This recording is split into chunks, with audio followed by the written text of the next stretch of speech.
Mirëmëngjesi të nderuar shikues, jeni me edicionin e lajmeve të orës 9 në Radio-Televizionin Publik të Kosovës.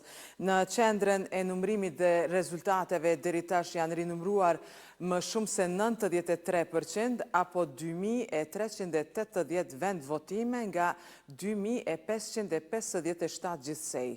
Në 34 komuna është përmbyllur rinumrimi derisa ka mbetur për të rinumruar edhe rreth 220 vend votime.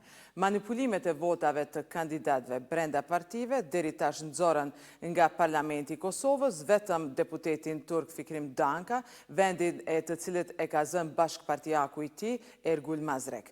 Në anën tjetër, nga Komisioni Qendror i Zgjedhjeve kanë paralajmëruar se pas ditën e sotme pritet të përmbyllet procesi i rinumrimit të votave të kandidatëve për deputet pas dyshimeve për manipulim të votave.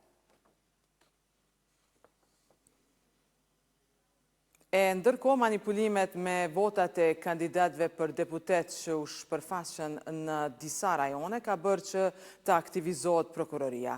Pas aksionit të mëhershëm në Prizren, i cili kishte rezultuar me arrestimin e 109 personave, gjykata themelore në Gjakov u ka caktuar nga një muaj para burgim 15 krye komisionerëve të Malishevës në ndyshimin për manipulim votash të kandidatëve për deputet në zgjedhjet parlamentare. Ndërkohë, prokuroria në Prizren po i vazhdon hetimet lidhur me grupin e dytë të dyshuarve në këtë komunë.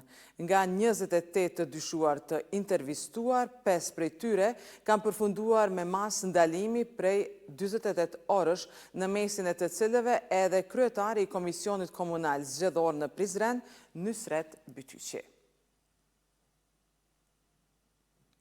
Vazhdojmë me lajmet tjera. Presidenti Vjosa Osmani në një takim me të ngarkuarën me punë të Shteteve të Bashkuara të Amerikës në Kosovë, Ano Pratipati, ka diskutuar për antarësimin e Kosovës në Bordin e Paqes, duke theksuar se linjëzimi i Kosovës me SBA-n ka qenë gjithmonë një vendim i duhur dhe strategjik.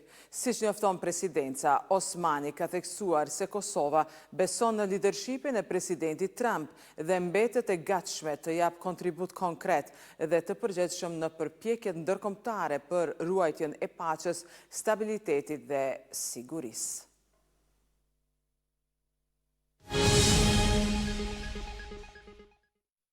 Gjykimi ndaj Hashim Thaqit dhe të tjerëve për rastin administrimi i drejtësisë do të fillojë më 27 shkurt në Hag, pasi data është shtyrë me kërkesë të mbrojtjes për më shumë kohë për përgatitje. Prokuroria ka bërë të ditur se në këtë rast do t'i paraqes 3 dëshmitar në një blok të vetëm dëgjimesh deri më 6 mars. Paneli gjykatës së apelit në dhomat e specializuara ka refuzuar kërkesën e Pjetër Shalës kundër urdhërit për kompensim prej mbi 200.000 eurosh për 8 viktimat e paraqitura në rastin ndaj tij. Ndërkohë, nga Strasburgu ka ardhur një sinjal pozitiv për trajtimin e një sër ankesash për shkelje të drejtave të njeriut nga Specialja. Konfirmimi se Gjykata Evropiane për të drejtat e njeriut do ta shqyrtojë ankesën e paraqitur nga Pjetër Shala, pritet t'i hap rrugë edhe shqyrtimit të dënimit të tij nga Specialja me 13 vjet burg. Përgjigje nga Strasburgu presin edhe Nasim Haradinaj dhe Salim Mustafa, të cilët po ashtu kanë dorëzuar padi për shkelje të drejtave të njeriut.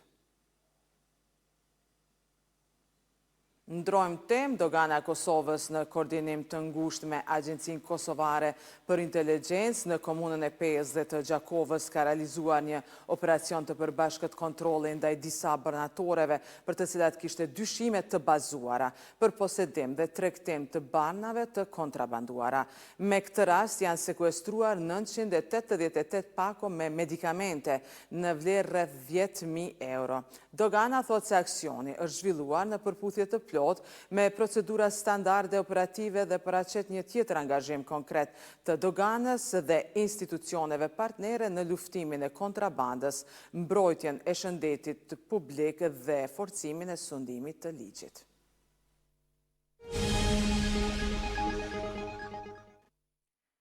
Bashkimi Evropian ka shpallur Gardën Revolucionare të Iranit si organizatë terroriste, duke rritur kështu edhe më shumë presionin mbi Teheranin.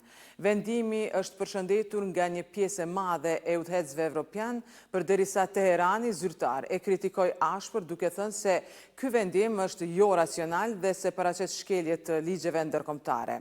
Teherani gjithashtu ka bërë të ditur se pasojat e rrezikshme të këtij vendimi armiqësor do t'i bartin drejt për drejt ata që vendosin politikat evropiane. Të nderuar shikues, ndoshët lajmet në RTK bashkë me ekipin realizues ju falenderojmë për kohën që ndat me ne. Mirupafshim.